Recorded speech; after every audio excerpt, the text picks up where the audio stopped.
Hello and welcome to the Empathy Podcast.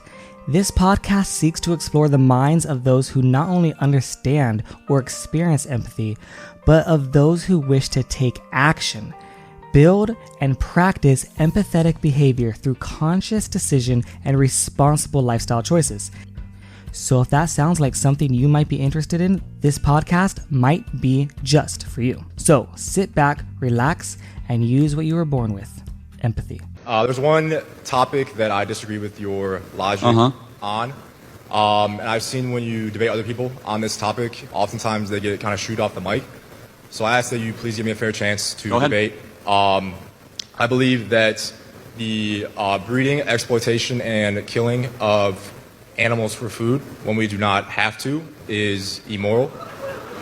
And obviously you... Did you lose a bet? No.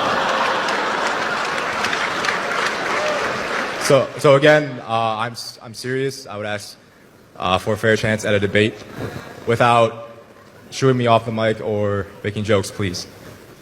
What do you eat? What do I eat? Like for protein? Sure. I eat tofu, nutritional yeast, seitan. I easily get over 200 grams of protein per day. It's a lot of tofu to get 200 grams of protein, then. That's not I have like about a pound a day. That's not my main source. That gives me about 40 a day. But I get 200 grams a day for lifting. In terms of actual health for humans, we do not need that much. We barely even need 100 grams a day, which is easily obtained through plants.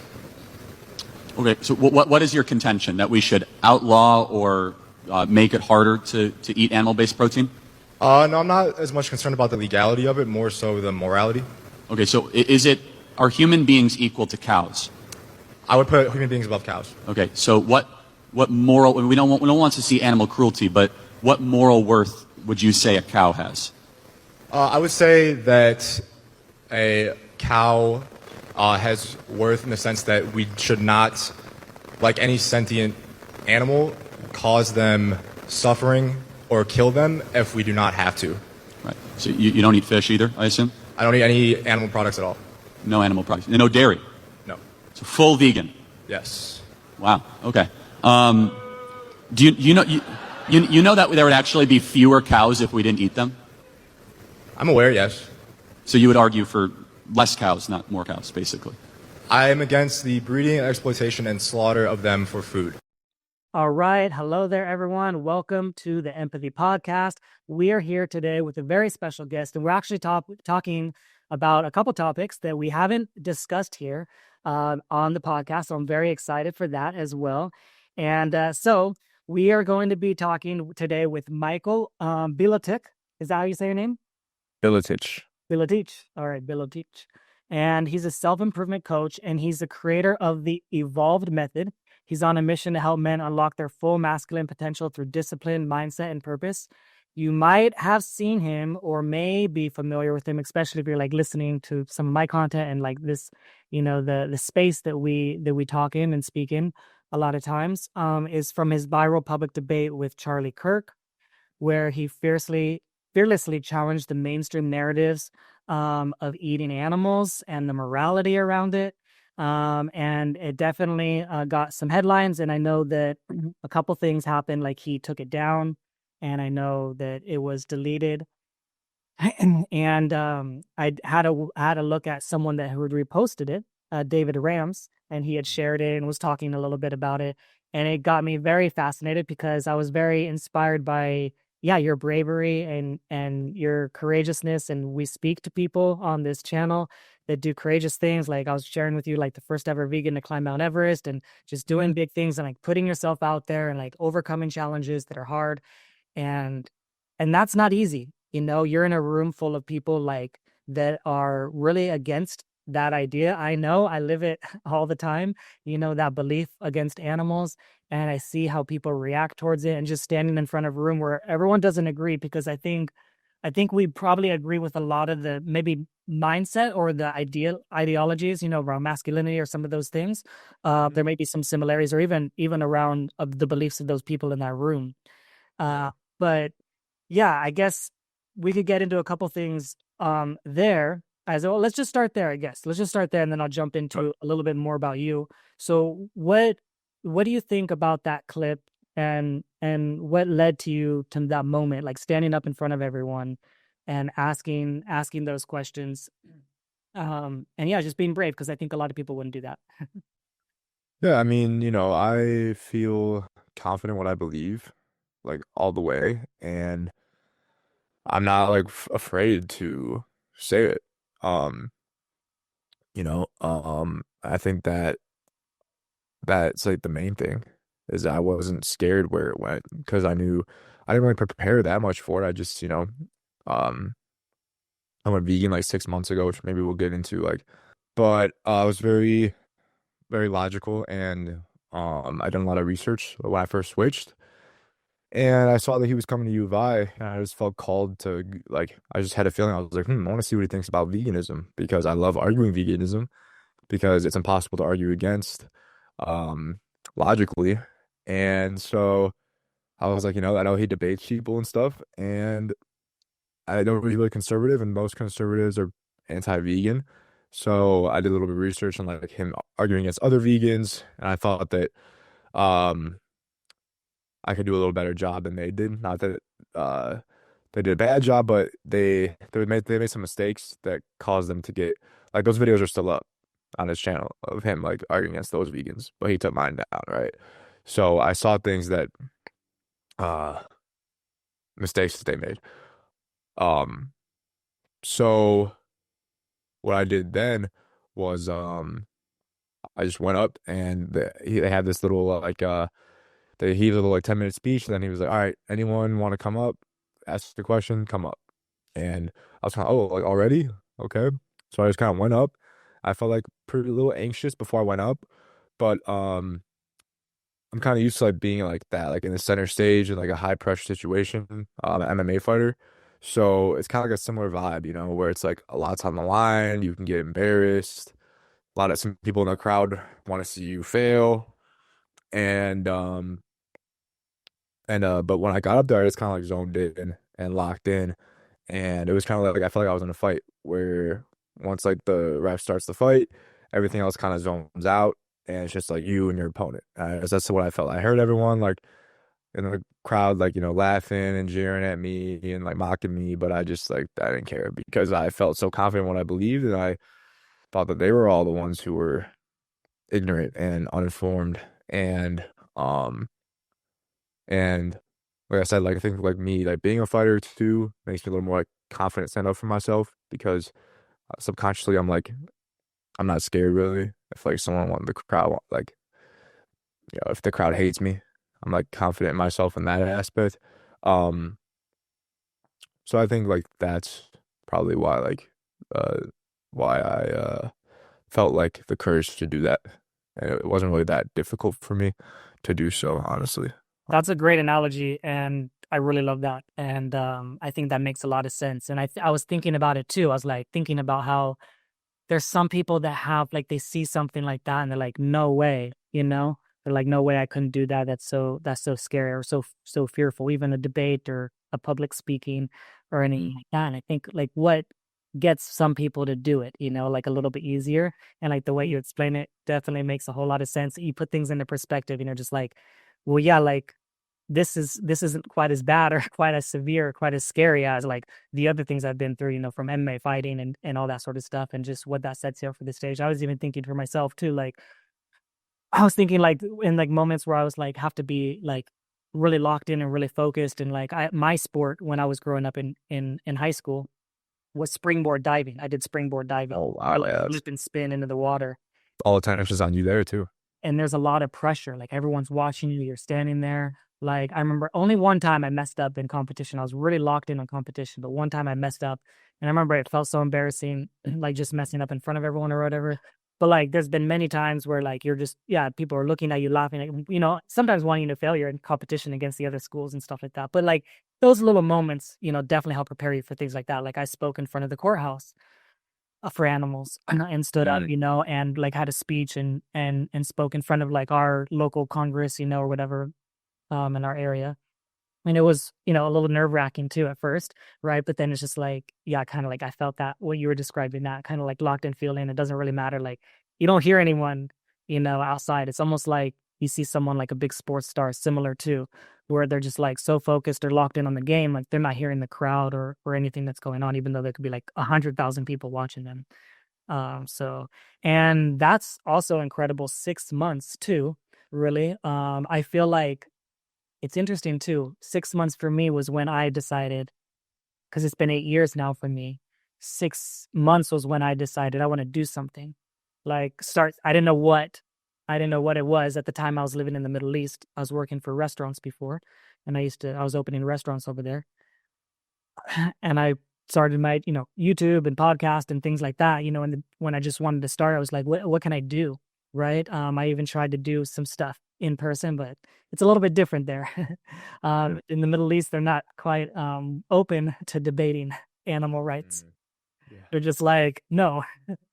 And you can't debate. So it's kind of interesting that we have even the ability to create change. Because like I think about it too, like even I would have never changed if it wasn't for someone like you standing up and making a change, right? Or saying something, right? And I know I've influenced so like thousands of people probably over the time, right? Yeah. But it was the courage of someone standing up and saying, I need to create this documentary and put this information together that sparked the change in me. And I thought the same thing too, like what you said is like, it's very logical. Like when you just break it down, it just makes so much sense. Like I think even like one thing I wrote down, like that Charlie said, let's see where I wrote that down on what Charlie had said. Well, anyways, we'll come back to it. It's okay. I'll just go onto it. But Sorry. it just is so logical in general, right? That's the thing that I thought.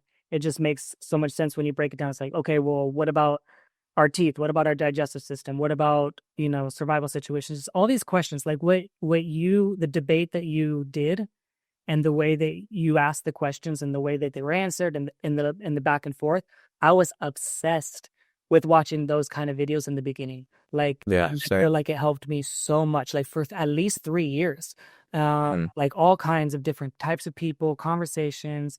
And I felt like I really wanted to learn and really wanted to know. And part of me was like, is there really a good reason to keep eating animals? Like subconsciously, I was like, because we've been taught, I mean, for me, it was like 29 years before I changed.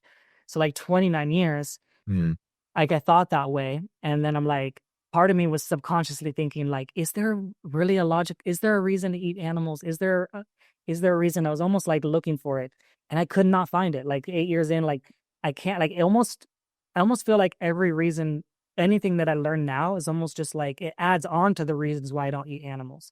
So it's just like if I learn about some bacterial infection and the egg production, it's like, well, that's just one more reason why I don't eat them. Like it adds to the list in my mind. And so like many years in, like that list is huge. And sometimes I'll say like reason 8 trillion, blah, blah, blah, blah, to not eat animals or something like that, or to not eat meat or something like that. And part of the logic behind that is like each individual is a reason, so like all those trillions of animals is an individual reason in itself, right? And on top of the infections, on top of the diseases, on top of the health, right? And so yeah, let's see, let me get some of the questions that I have for you with Charlie. We'll finish that up, so and then we'll go into the more stuff about masculinity, because I definitely want to ask you about that as well. So he asked you about what do you eat, and like kind of like just in general, like what do you eat was one of the first things he asked you, and you responded something along the lines of like for protein, which is an understandable thing, because that's usually the first thing people ask, like, and that's what they kind of mean, like, well, what do you like they know you eat food and they're like, no, I know like fruits and veggies, but in their mind it's like, well, what do you eat for protein? Which I understand, like the reason why you respond. I remember I was helping this guy, local San Diego millionaire, had like a huge $20 million house, and I was chatting with him and food or whatever. He had no idea that all protein comes from plants. Yeah. Just even that. And I understand that because I didn't know that. But you think like someone smart, educated, or whatever, has a lot of money, all these different things, but there's some basic things in nutrition that definitely some people don't really realize. So yeah, Yeah. what are your thoughts on that first question? How often do you get that? And yeah, what do you do for protein?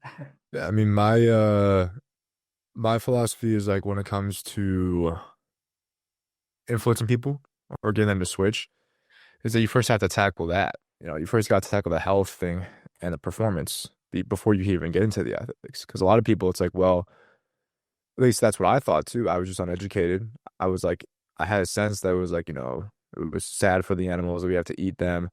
I was never like anti-vegan or anything. I just never was really presented with it that much. I just lived my life thinking that I needed to eat meat.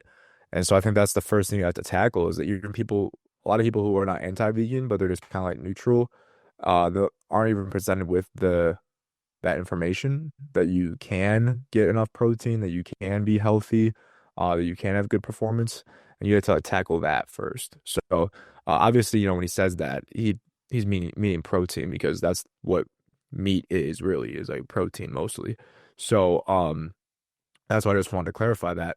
And then when it comes to like what I eat for protein, I mean, I eat, you know, just as many things as I ate before. It's like the switch has not been that hard. My main things I don't really like beans that much or like lentils, but like there's so many options. That's the thing is that people think it's like you only eat tofu. It's like I eat tofu because I like tofu. You season up some tofu, put it in the air fryer, mix it with a stir fry with rice and veggies and some sauce. It's delicious. Um, I like seitan a lot because it's super, super high protein and cheap. It's like I posted on my Instagram a reel of me, my recipe, and it's like $1 for like 50 grams of protein. That's crazy. That's like, you know, imagine being in college and all you need to make it is water and then mix it up and then put it in like an air fryer. And you can make that in college. And people who are on this budget living so cheap can make that. And it's delicious. You could do anything with it. So there's so many protein sources, and there's so many other ones that I just like. Those are my favorites. Like that's just what I choose. Just like it's just like most meat eaters, they like either chicken or they like beef. It's like, and they eat one source, and they just pick and choose what they want. And it's the same thing for me, you know. And I enjoy my diet. I'm someone who before I ate mostly animal products. You know, I ate my favorite foods. Like I wasn't, I'm not that disciplined with my diet, honestly. But I would eat like pizza, buffalo wings, steak, like cheese on everything. Um, and I, you know, thinking about going vegan when you're not vegan, it sounds like suffering. And it sounds like not only suffering, but I'm gonna have to sacrifice my health. I was thinking like I'm gonna have to eat salad. Like I hate salad. Um, and so now as I'm vegan, I realize yeah, I don't eat salads either. Yeah, I just still don't like salad. But the foods I do eat, I love just as much as the foods I used to. And guess what? I had pizza 2 nights ago. All right, diet pizza, put some plant-based pepperoni on it, plant-based extra cheese, dipped it in plant-based ranch. Tasted very similar to cheese tastes. You can tell it's not like the cheese, but like the plant-based meats though, those taste the exact same. Like you have an Impossible burger with like from a restaurant, tastes pretty much the same as like a normal burger. Um, Same thing with like, you know, chicken wings, all that kind of stuff. You can get the plant-based option, it's the same thing. I just didn't realize that before. You know, and I thought that those things were like Charlie said in the debate, those were Frankenfoods with 50 ingredients when it's like actually a lot of times those things probably have less ingredients. Like he said, you know, he'd rather have the Culver's burger than an Impossible burger. I bet that Culver's burger has more ingredients than the Impossible burger, and it's far less healthy. And so I think a lot of it is just uneducation. I think that you know, that's the first thing you have to tackle is breaking a lot of that propaganda and those preconceived beliefs about the ability to get protein, the ability to enjoy what you eat as well for a lot of people. You have to break down that barrier first before you can even get to the ethics for a lot of people. Um, because a lot of people they're not willing to they would be willing to sacrifice their taste, but they don't want to sacrifice their health. And they think that by going vegan, they're going to sacrifice their health, you know? So Yeah, definitely. I mean, after 8 years, I definitely agree with that for sure. And what I've seen, and I did start with health for sure, and I've done a lot of ethics stuff as well. And but I would have never changed if it wasn't for my health and knowing that it was possible. I even saw, I mean, it did help that I could see it as an example, but my uncle's been vegan for like 50 years. Wow. So before the impossibles, before Amazing. things, before any of the processed stuff, he doesn't even eat in restaurants. There's only one restaurant I know of that he trusts. So he eats in none of them. He literally makes It's amazing. it or whatever. He does some processed things, but like he's still alive and still healthy. He's still doing construction and racing motorcycles on the weekends. How old is he? Like 60 something, like Yeah. CC's, yeah. And his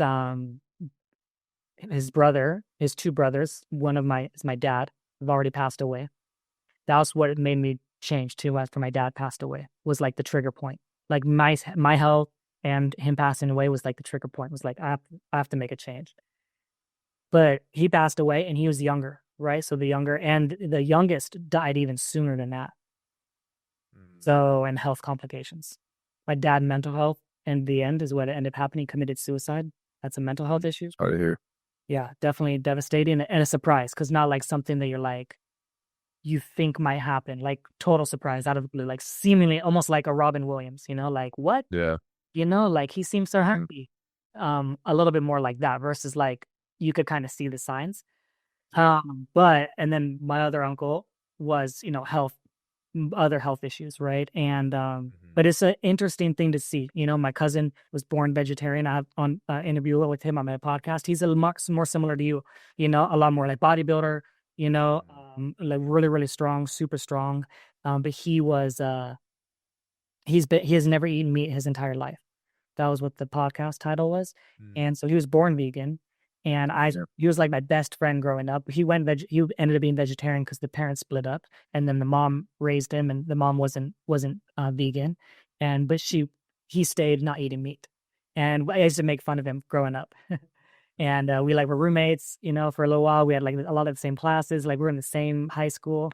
We were like best friends. We were like bikes together, dirt bikes and stuff like that. But even with all that evidence in front of me, I would still make fun of vegans and stuff like that, and still make fun of. You have to. I just out of like ignorance, Yeah. and just totally, just not understanding. I guess we're curious because it's a little bit newer for you, and you talk. We'll get into a little bit more of the masculinity stuff, but what just generally are some of the things that you hear and see with masculinity and like veganism? Because I see is so much. Like, oh, that's feminine. Oh, you got to eat meat to be manly, and like a lot of that stuff. Yeah. I mean, I think that it's propaganda. I think that it's specifically manufactured that way on purpose because by the meat industry. We have this thing implanted in our heads. And this is a crazy thing to realize once I went vegan was that like, oh yeah, soy is going to feminize you, and raise your estrogen and lower your testosterone. And like everyone believes that. And I realized like no one knows where they heard that. It's literally been that. It's I remember I told my friend. that.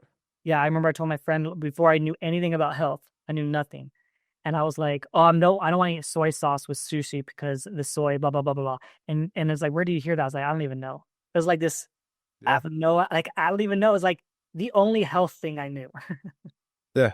It's been so implanted in our brains on purpose by the meat industry. And it's been such a part of that culture too, is eating meat.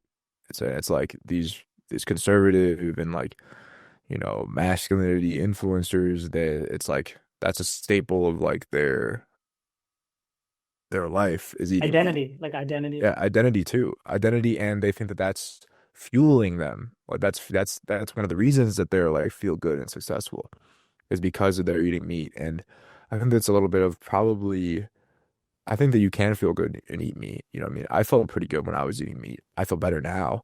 But it's not like I didn't have like something that you had, you know what I mean? When it came to my diet. I think that if you eat like a balanced diet with like, you still eat meat, but that you can feel good. I admit that. Most athletes aren't vegan and they're champions. They win championships. I would say a higher percentage of athletes are vegan than the average person though. I would say that. Because you get benefits from going vegan. Um, but yeah, it's so a part of the culture and the identity, and it's so ingrained that I think that they've attached veganism to uh the left and being liberal too, so that we have a whole entire pretty much half of the world that is like so, or at least America I was is gonna so say it against. Yeah, seems like the world, but I was like, it's yeah, it's my world because I live in yeah, for America, sure. right? That's against that and wants nothing to do with that, and they envision vegans as these like weak, literal, like like soy boys, and that they don't want to be like that. And so I think it was really important. And what my goal is as like I like start and like continue more of my activism is just to be a symbol of that you can be masculine, you can be a fighter, and you can be a bodybuilder and perform not only at the same level but better as a vegan. Because and that was one of the reasons I wanted to debate Charlie is because I saw um the other people who debated him, and uh they're very smart and vegan, obviously great guys, but they looked, I hate to be mean, but like they looked they were not in shape, and they didn't look as masculine, you know? And so anyone who was seeing that in that crowd would be, well, I don't want to look like this guy, right? Which is just an unfortunate reality of how people look affects how you perceive them, right? So that's what I wanted to do. And one of the reasons I felt called to go to Charlie is because he wouldn't be able to attack me in that sense, which he even tried to, and it was like, it didn't do anything.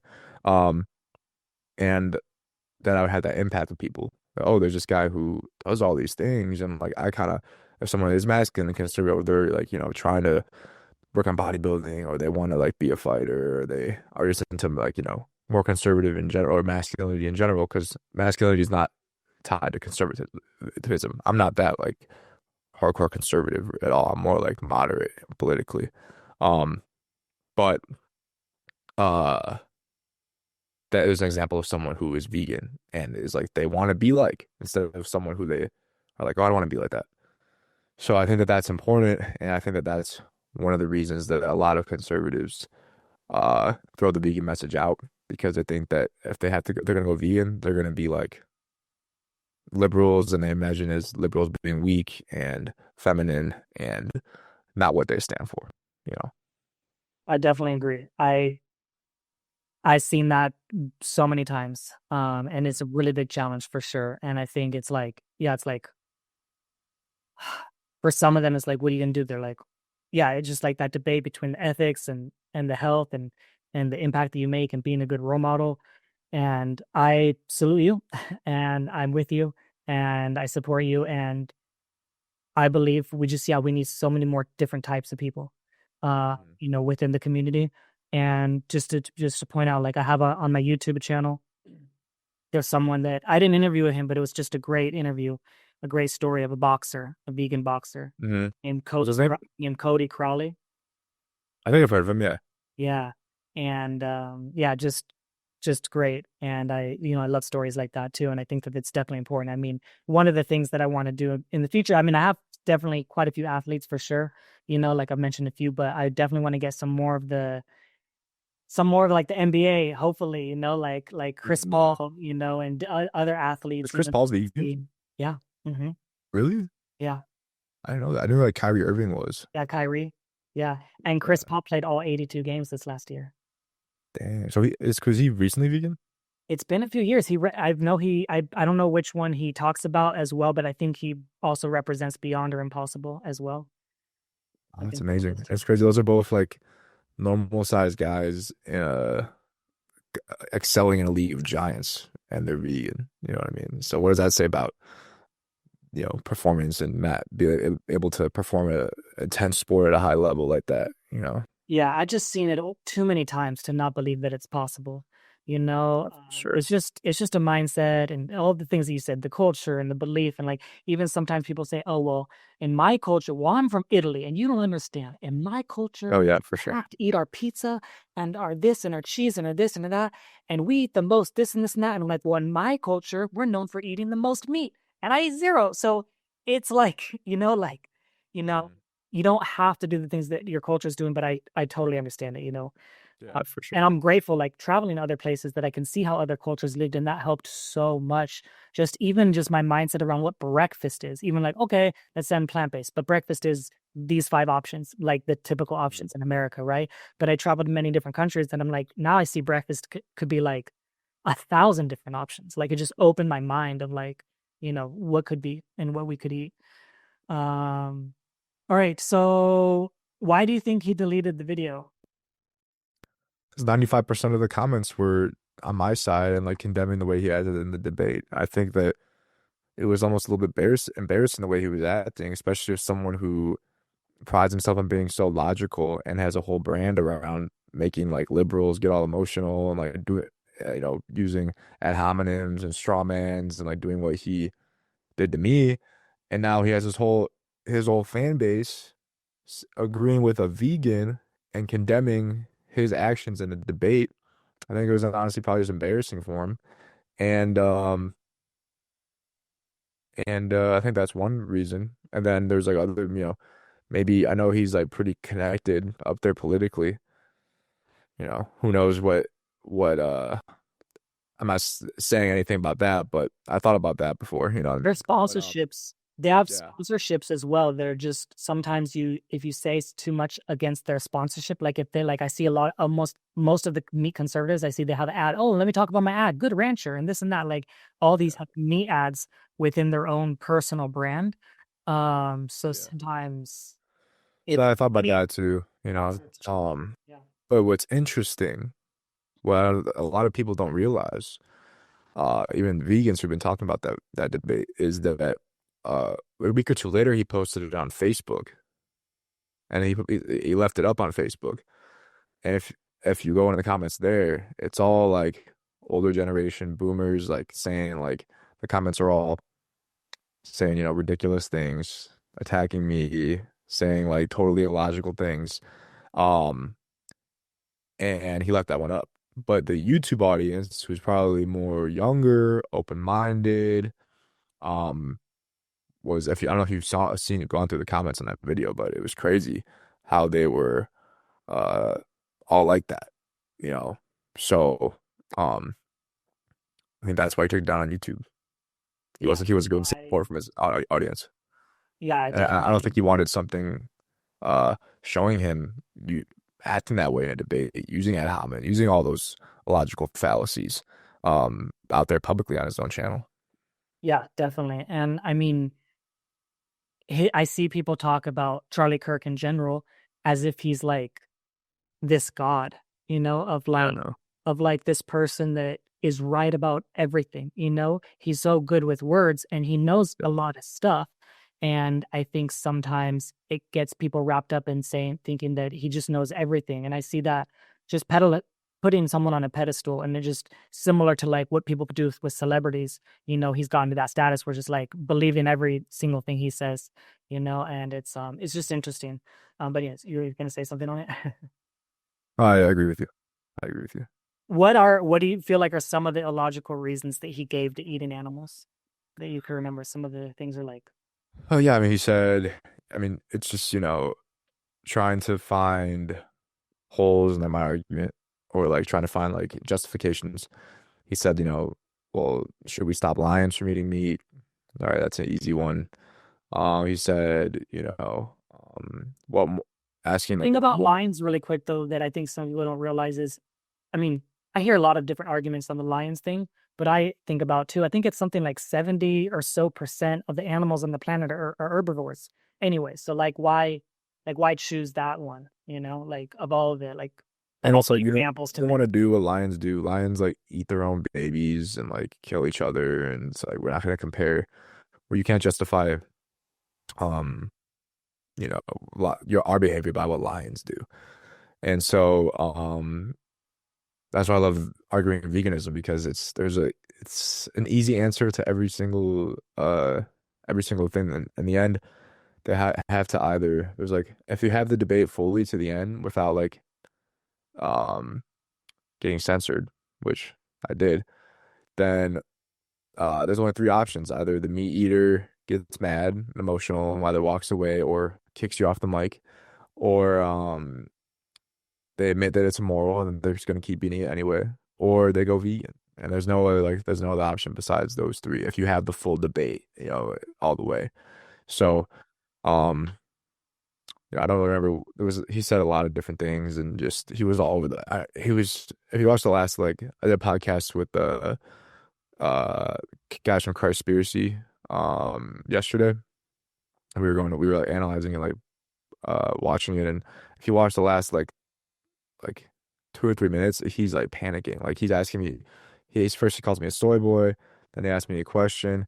Literally, as I'm responding to the question, after like 2 seconds, he pivots to another question. Like, you could just see the panic in his mind. He's like sweating, and which is that's cognitive dissonance. That's what it's gonna do to you, especially on a public stage like that. I feel like he was more nervous than me, honestly, even though he had the whole crowd on his side. So, Yeah, I think, like you said, the conclusion that I get to when I get to the end of a debate, or the end of a logical conclusion that I get to, is like, this is simply unnecessary and cruel. And it's just that simple. And it's just hard to argue with something like that. There's a lot of things we do that's unnecessary, right? All the time, like do these random unnecessary things. Like, okay, probably shouldn't have done that. That was unnecessary, right? But once you realize, like, this is also cruel, you're like, I don't want to do this unnecessary and cruel thing, like anymore. Right. And like, that's how it started for me, for sure. He says some things like about like the religious reasons, and like, what would Jesus do and stuff like that. And I saw someone post like something about what would Jesus do or something like that, like today, like what would he give? And I'm like, I think he would probably give like today, I think he would give like plain fruits and veggies to people, like, if that's what I think, yeah. I mean, have you he seen would serve, Conspiracy? yeah, I seen Conspiracy, but like, what are your thoughts on some of the religious stuff that he says? And I mean, it's so obvious what Jesus would do, and people, they want to appeal to the Bible when it supports their argument, and they want to ignore things in the Bible when it doesn't support their argument. So in the Old Testament, when God tells the Jews to go and genocide and kill every single person besides the young fertile women and take them for yourself, they don't want to talk about that. They don't want to talk about the times where it justifies slavery. All right. And I say this as a follower of Christ, right? But I think it's a problem to take the Bible 100% as infallible text. There's literal contradictions in the Bible. Literally, like, even in the Gospels, if this thing happened, then if this book was true, like if Luke was true, then like the things that is said in Mark can't be true. So it's just, you can't take the Bible like that. What I do is I take the essence of Christ, which is compassion, empathy, and love, and say, if we take those and apply them to the modern day society, and he saw what was going on. And I think every Christian would agree that that's what Christ represents. If he saw what was going on, would he support this? In Conspiracy, they give the example. If we don't have to, if we have vegan food right here, we have all the nutrients we need, and Jesus is holding a lamb, and he doesn't have to, would he kill the lamb? If he didn't have to, and if he did, how would he do it? Can you imagine, like, Jesus, all love, all empathy, all compassion? How would he kill? Would he say sorry to the lamb before he slit its throat? And I've asked this to people who are like Christian in real life, who I view as very logical, empathetic people. But this meeting thing just goes so deep in some people and their cognitive dissonance. And I literally, like, someone who I respect, people I know personally, I respect so much and are so logical in so many things, and so Christian. I asked that question, and it's like, I've seen their eyes like glaze over. They almost look at like robotic stat, and they have to say, yes, he would kill the lamb, knowing while they're saying it that it's wrong, but they have to, because the other option is to stop eating meat, and they can't do that, right? They have to say that the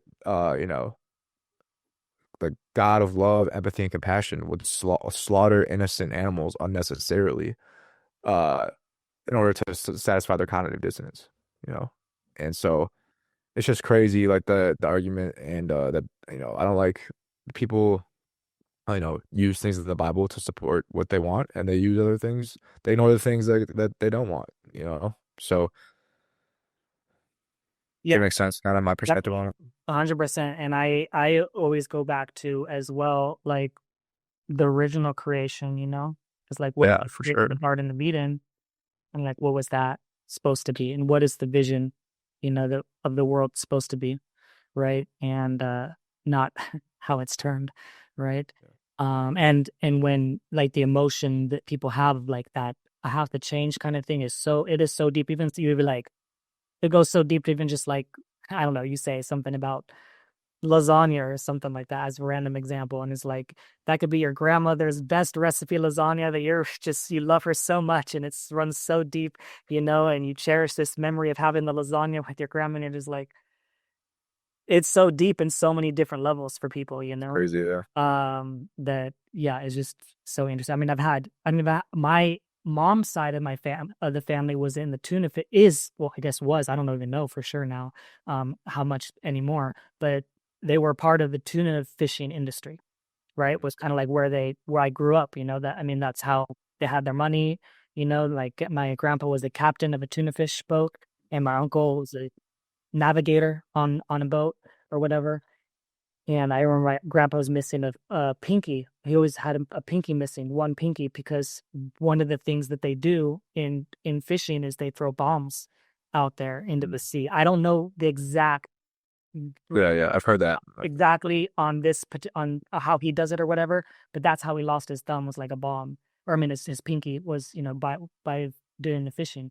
But I mean, when I was transitioning and learning and learning all these things and learning all this stuff about the fish industry, we ended up not seeing eye to eye on that. And it's also that's so deep of like, that's where you talk to like people talk to farmers or similar farmers or people that are doing fisher, like it's like in their generations, right? For some people, it's so ingrained in their lifestyle that they can never even fathom the idea of not I know. needing that, because that means it takes away all the money, all the income, all their business, all their home. It's like in their mind, it runs so deep. It's like, because for some, there is no other industry in their mind. For some of them, Yeah. the only thing they know. And so they think, well, that's all I know. I can't possibly do anything else, which I think is understandable for their perspective, but also unfair for like the argument of like, oh, what about the jobs for the farmers and stuff like that? Yeah. They can transition, but like there was no sympathy or no like very little sympathy for all these other industries that went under when like Netflix overtook Blockbuster. There wasn't like save the jobs, save the Blockbuster jobs, Yeah. when a new Tesla comes out and it takes away whatever market share from another, GM. We're not like save the jobs for GM. It's just so interesting that it's like, wait. We need to save the jobs from the farmers. We can't transition them. They can't change. They have to keep the things the way they've always been. It's just interesting, on the job argument. Okay. Let's go into masculinity and stuff, and we'll move on from some Charlie stuff because we got a good information there. Yeah. All right. So, you help men reach their full masculine potential. And what does that mean to you in today's world? So yeah, there's so it's a little different in terms of like what I coach, my program, and then also the higher concepts, right? The more like societal wide concepts. So for me, I don't know if you saw my story, but I had a brain tumor when I was 21. I was diagnosed with, it was benign, but it messed up my hormones drastically, and I had severe, pretty much all the symptoms was very, very low T, but I didn't have low T. I had high prolactin, which is only ever released in men after like sex or after you ejaculate. And that feeling of like being like tired and lazy and sleepy and like you lose your libido for a little bit. I had that, but it was like blasted through the roof 24/7. It wasn't like, oh, you have sex, then it comes back down. It was like all the way up there for years. And like doctors couldn't figure it out or were dismissing me, so I had to figure it out on my own. Through that process, I did a lot of self-improvement, research on self-improvement and how to fix myself. And like I was naturally like an insecure guy as well too, like not very confident, like totally different than how I am now. And so through that process, I transformed myself, and now I transform others. So really what my program does is help men who have a desire to be masculine, like eliminate all insecurities and become the best version of themselves in every way, which besides like career, I can't help, everyone's different with that, but physically, mentally, sexually, and spiritually, eliminate all insecurities and reach ultimate confidence in all of those. So that's my program. And through that, the goal is and the promise is that you'll become the most confident, happiest, and masculine version of yourself. And one of the main ways that I would say confidence is going to be an aspect of masculinity, being confident in yourself. If someone's very insecure and shy and like anxious in their self, I would say that's not very masculine. And then also one of the main things is going to be discipline, right? So discipline to resist temptations and stay on your routine and not skip your workouts, at least in my program, right? Um, it's gonna be one of the main things. So when it comes to like the higher issues, I would say that masculinity really comes down to like confidence, leadership, empathy, and discipline. I think that we have right now a movement. I don't feel like red pill, like Andrew Tate, like that kind of like area of like the manosphere, like the internet. Um, is that it's masculinity, but it's selfish. It's not empathetic. It's take for yourself. Um, materialistic. I Eat gotta get all my Bugatti. yeah, eat all the meat you can. Spend all this money on cars instead of you know using it for better causes. When you already have 20 cars.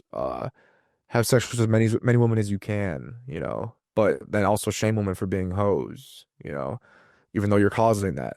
So just all this selfishism, lack of empathy, and that's kind of like taking over a lot of like the youth nowadays and young men.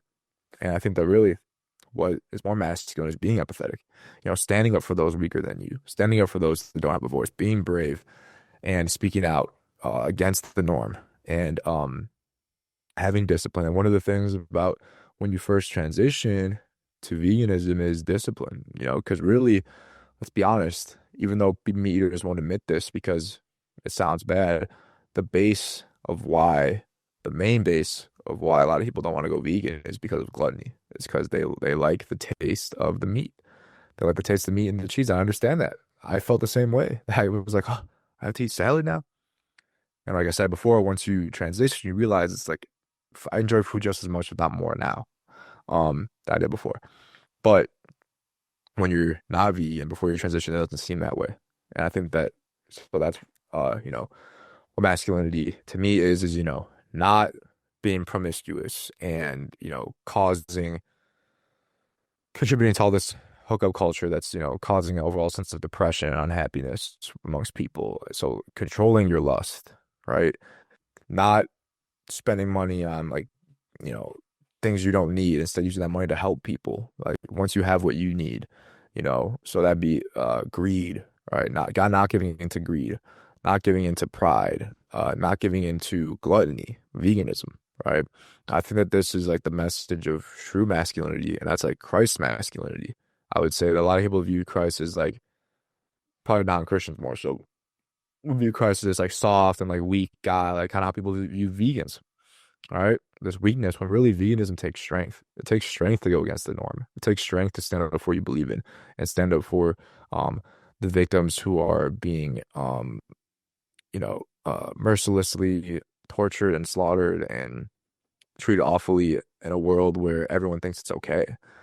And I think that masculinity doesn't just mean muscles and you know cars and money and women. I think that's that's that's not masculine, in my opinion, uh, when it comes to my view on masculinity. So does that make sense? My view on that there, and that's why I think actually veganism lines up far more with masculinity and actually far more with like the far conservative traditional like ideals and values than eating meat. But it's been so twisted and the propaganda has been so twisted people's minds to think that it's the opposite. So, and like I said, I'm not like super political. I don't view veganism as a liberal or a conservative thing. It's a empathy thing. It's a moral thing. That encompasses all any no matter what you look like or what you believe. So, it's my stance on that. Yeah, I definitely agree. And yeah, that's incredible what you do. And yeah, we definitely need more people like you, fighting to make the world a better place and standing up and I'm on the same path with you as you, in a lot of ways. There's definitely a lot of similarities. Like, I mean, one of the first person I helped was, like I say, my cousin, and now he's a, personal trainer, bodybuilder, vegan, Awesome. and he's one of the first people that I really wanted to help, because he was suffering. He was gotten alcohol, um, a lot of cheese. He was vegetarian, but a lot of cheese. I remember the last meal that we ate together before, like I changed and he changed, was like so much cheese on it. And I remember I ate a lot of cheese back then. I was working at pizza before, and I loved Oh cheese. yeah. And I couldn't believe how much cheese he had on whatever we had, like enchiladas or something like that. Yeah. And like I've been, growing as well in my own, physical and masculinity, and learning all that sort of stuff, and just really relearning so many things that I didn't understand. Like I know you work with a lot of men as well, like, and I have to relearn, like, or learn these new concepts sometimes, for sure. And yeah, just and trying to not learn like all the negative aspects from my Andrew Tate or some of these other things, right? And even right now, I'm doing a challenge right now, a 30-day, well, maybe it'll be longer, we'll see. But a 30-day David Goggins workout challenge. So working out like David Goggins, like, I'm sure you know David Goggins, right? Of course, yeah. Of Yeah. course. And so yeah, just, and I'm open for that kind of stuff, as I continue to evolve. Like I used to be an athlete, then my health, crashed, and then I recovered, and now I'm helping people, and now I'm like getting back into becoming an athlete again, and like wanting, like having that mindset of like being an athlete and getting stronger and stuff like that. And Awesome. obviously working with the mindset around it too, because it's a whole mindset thing. Absolutely. So I'm all definitely in support of it. I know we went for a little while, and I mean, I have like some questions, but how about this? What is there anything that maybe you want to leave us with or chat about, or anything that you want to share that's on your mind? And we'll wrap it up. I would say, for people to, my advice for people is to just, no matter who you are, always be open to learning and not changing your beliefs necessarily. Like be open-minded, but before that, be open to hearing other perspectives and gaining more knowledge. And I think that if a lot of people are resistant to that, a lot of people are closed-minded. They don't want to hear anything other than what they believe and the people who believe what they believe. I think that one of the most important things in life and the way that you come to the truth is you hear other people's perspectives. And that for really, if you feel yourself closed off to hearing something, ask yourself why. I might challenge yourself to sit through hearing that perspective or hearing that argument or hearing that stance that you makes you uncomfortable. Because if it makes you uncomfortable, if it makes your own belief uncomfortable, might be a chance that maybe there's not a good like foundation of truth in what you believe. Because I think that if there is truth behind what you believe, just like with veganism, it's based in fully in logic and truth. You should have no problem going up in front of a crowd of 2,000 people and arguing for your stance and hearing what the other person has to say. So I think that applies to veganism. There are people who are not vegan and they don't want to hear, makes them uncomfortable to hear someone even talk about veganism. I think it applies to all aspects of life. So that's my message. Is always just like seek knowledge and more perspectives. And as you go on that journey, you'll discover more and more truth. And even if something doesn't change your mind, at least you've learned someone else's perspective and you can understand the world more and understand what's out there. So that's Definitely. what I'll And on top of that, I would like to add, like, because of what you did as well, is go try and experiment as well. You're like, let me see, let me change my lifestyle and try it for myself, right? Let me go up there and ask these questions, to Charlie Kirk myself, let me go do these things myself. When I went like to other places and like moved to other places, it was like culture shock at first, but I learned it, firsthand and first experience, and sometimes I hear people talk about all these things in the Middle East that are going on, and they've never been there, they've never experienced it, they don't know anything that's about those cultures. Like I interviewed people in their homes over there, like this, but like Mhm. you Yeah. inside their house, and like experience it, like be open-minded, learn about it, and then try to do Yeah. what needs to experience it before you like have this like radical judgment and radical hatred and radical belief around something that you never even thought to experience, to try to learn about, right? And that's what I see happening so many also as well as like that. I think I know, so I'm gonna share, all about it. And I'm really careful myself too, is like trying to stay in my own lane of what I know and also keep in mind learning more, but also just not casting this huge net of judgment on Yeah. I have no idea about. And yeah, there's just even like 8 years ago, people barely knew what vegan was. I've gone to countries where I'm like asked, they don't even know what that word is, right? And I had to learn, like, I just said I'm allergic. And that was just easier. I'm allergic to meat, dairy, and eggs or whatever, and that was just so much easier. And I still think that's easier here sometimes too. Yeah. And they'll take it more serious. You don't have to get into a debate unless you want to, right? Sometimes that's the other thing I learned is like there's times where I'm in debates and I want to, and there's times where I'm like, I do not want to debate. I just want Yeah, that's what I do. to do I what ask I'm people, I'm like, focused on. yeah, or like I'll have a friend come over and be like, especially because I recently turned vegan, so I have someone I hadn't seen in a while, but oh, you're vegan? And that they start bringing up, the logical fallacies, and I'd be like, listen, man, like, do you really want to have this debate right now, or do you want to just like chill, like? And they'd be like, every time they're like, nah, I want to chill, because they don't want to. They deep down, people know. I think a lot of people that's why it causes such a cognitive dissonance, is because like they know, they feel it deep down, but they can't give it up. They can't change their actions yet, so they have to change their beliefs, and that's what cognitive dissonance is. And the last thing I would say is like, if you're vegan, you're listening to this, like, just go and like do it and like speak out. Don't go judging people. And like, I think that was one of the reasons that the debate did so well in terms of turning people vegan. I had hundreds of people DMing me. A lot of them said that because of that debate that they were gonna try going vegan. And I think that one of the reasons is that I just held, calm. I didn't like react to his attacks. I let him interrupt me, and I think that seeing that for people who are on the fence, who aren't necessarily, oh, I hate vegans and aren't vegan. There's a lot of people in the middle who just like, I was like myself. It didn't really take that much to turn me vegan. I saw an Earthling Ed video, and then I saw a Dominion, and then I was like, I did a little research on the health, and I went vegan within like a few days. So there's a lot of people who are like that out there who just don't have the information, and like by speaking up and like also be an example, be healthy. You know what I mean? If you don't look healthy and you're advocating for veganism, people are going to be like, well, I don't want to be like you. So I think as a vegan, if you want to make a better impact, you need to look like something people like are inspired by, outside of just diet, because then you can better advocate for your example of what veganism is. And so, but don't be afraid to stand up and speak out, because you never know. After that debate, I was just like, I didn't get to like say my last question, and I was just kind of like a little bit disappointed. I was like, oh, like I didn't get to pin him on anything really. He was just kind of asking me questions, and I just sat back down, and I was like, oh, well, I did it. And then like a week later, like my phone's blowing up, like they're like went viral. Everyone's like, all these people are DMing me and stuff. So you never know like what a simple choice you make, or like someone hearing you say something and what it could do.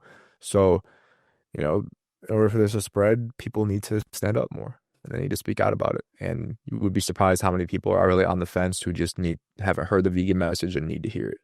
So, be brave, stand up for yourself. Luckily, if you're in America, you live in a society where people can't kill you for being vegan, even though some might want to. But yeah, that's what I would say. That's why I say you're allergic, so they don't poison you. No, I'm just kidding. Yeah. True.